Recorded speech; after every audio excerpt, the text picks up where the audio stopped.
Hey, Kelly, everything's checking out pretty well here. I'm looking at assignment 3 primarily. Um, Thank you for getting the color wheels and arrows in there. A couple of little discrepancies. In monochromatic, I'm seeing more than one color field come up. In other words, you may have a magenta red and the neighboring color additionally. Uh, in analogous, I think you need to include a blue cyan color, but that still fits the analogous definition. I do like the way that you're able to change the color and thickness of the stroke here. This is a pretty interesting project. Remember that for week 6 assignment 1, you'll want to change what you have here with one of these considerably. Hi Yolanda, things are looking pretty good here. I'm going to concentrate on your assignment 3. It seems as though the color harmony ideas you're concentrating on are in the center of the design, and you tend to exclude the exterior, which technically should be part of the design, but I think I know what you're after here. Um, when I look at the triad, that has to be a threesome of colors, just 3. So I can start counting. You've got a violet, you've got a green, you've got a yellow, you've got a red, you've got a blue. There are too many colors for a triad in that one. Complementary looks okay, but notice that yellow and yellow-green are not the same. So you need to limit that to just 2 hues. I think analogous will be okay, and monochromatic seems alright.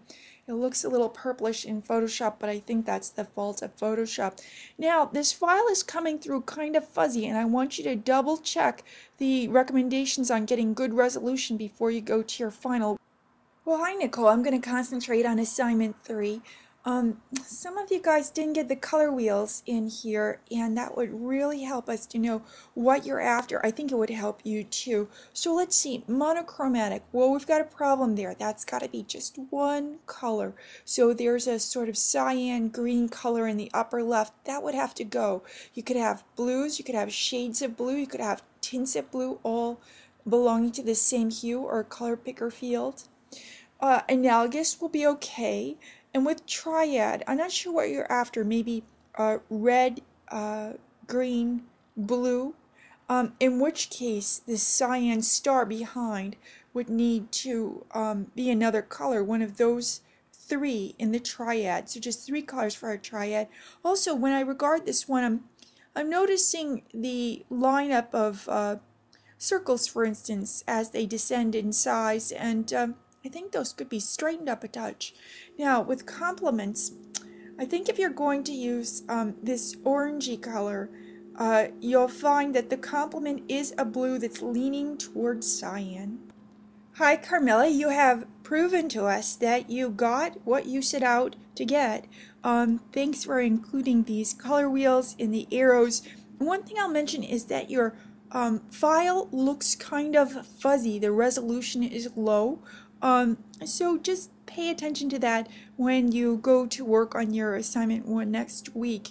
I think that this design is quite lovely, but it could grow more complex, which is generally the idea for everyone's work with the next art assignment.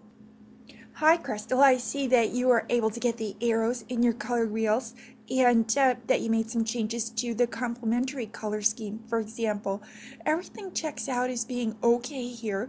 One thing that your work brings to mind is that if you or anyone decides to include a color wheel in assignment 1 next week, be sure that that is to the side and in a margin apart from the image itself. Hi Michelle, it's good to see that you were able to get the color wheels and arrows in here, and it helps us to better understand what you're after and what you're getting. Analogous looks good. With split complements, what you need are 3 colors, but they need to be, well, based on a complementary pair. That's colors straight across from each other on the color wheel. You'll take one complement and then the 2 neighbors on either side of its complementary color across the wheel. So what you have here is more like a triad. With a tetrad, we need to make sure that there are 6 steps between each of the colors chosen. And with a triad, there need to be 8 steps between each of the colors chosen. Well, hi, Craig. I know you got a color wheel in here, but we were hoping to have 4 and to have arrows pointing to the colors and the harmonies used. I'd like to refer you to a drafts discussion of this very same work. I'm pretty sure it was this version 2, that I looked at there. I recognize that you've been working hard. You've posted many files. Let's see. You know, maybe what we can think about is how you take something like this into week 6. And one thing that occurs to me is, could there be an event where the pattern is repeating over the entire surface?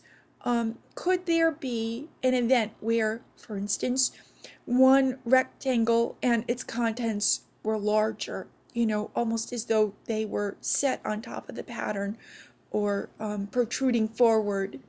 In fact, it might be more than one unit, but I like you to think about something like that. These are really beautiful color harmonies. It seems to me that this is pretty good work. Hi, Kathy. I'm concentrating on assignment 3 here, and things look pretty good. Thank you for getting the color wheels in there and some arrows as well. In terms of your colors, well, with a tetrad, you want the colors to be 6 steps apart on a 24 color wheel. So because your pointer is a rectangle, that's letting us know that the colors aren't equally far from each other. Otherwise, you'd have a square. You know, I really do like monochromatic because I like the way you've changed the stroke color. Notice that the backdrop with monochromatic is a kind of orange and not a green. So in that case, to follow the harmony faithfully, you need a green back there or a neutral. Hi, Israel. You have a lovely design going here. Taking a look at what you've got, well, split complementary is looking okay, and monochrome too. In analogous, I think you have to have a yellow green and a green before you just drop in that cyan green color, because it seems like there's a jump. Now, your file is coming across with a low resolution, and I know things can be tricky with Photoshop and fitting everything into one file. I want you to pay attention to how things work with your final project in assignment 1 next week. With the triad, well, you know, you need really 3 colors for a triad, and it seems as though you've got twice as many there per your notes on the color wheel. So that's something to pay attention to in case you want to go with that color harmony. Hi, Jacinthia. Analogous seems to be okay. I'm wondering about how you are working with the color wheel and the color picker. You know, an easy way to choose your colors is to go to the color wheel and then select a color and then apply it to your design for your information. You know, when I look at the color wheel that you've used with analogous, I'm thinking what you really need is maybe not a red and a red-orange, but a red-orange and an orange, right? And then we take a look at what you've got for your triad. Well, first, a triad needs to be a threesome of colors that are equally spaced. So most of your colors are on 1/2 of the color wheel here, and what we need is an equilateral triangle between them, or 8 steps. I think, you know, when you point to purple, actually what you need is a magenta. I think you've got a shade of magenta in here. I also think that you've got a blue cyan you're pointing to on the color wheel, and the color is more a cyan or a cyan green in your design. Let's see. Same idea about the magenta goes for your complementary one. I think your dark purplish color is actually a shade of magenta, in which case you might need a slightly different green here. And in monochromatic, I think you've got cyan rather than a cyan blue. But generally, I see you have the idea.